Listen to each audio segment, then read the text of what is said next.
Hi guys, I did an online portrait painting tutorial for Galerie Simpson in Swansea, and to prepare myself for it I did a painting of the famous Welsh poet Dylan Thomas.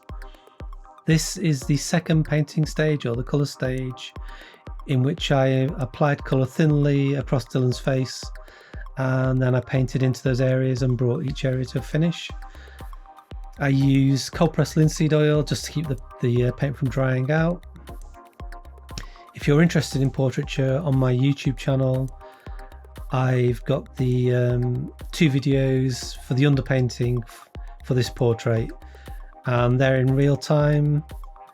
And also I'd just like to say thanks for your support and thanks for watching, and I'll see you in the next video.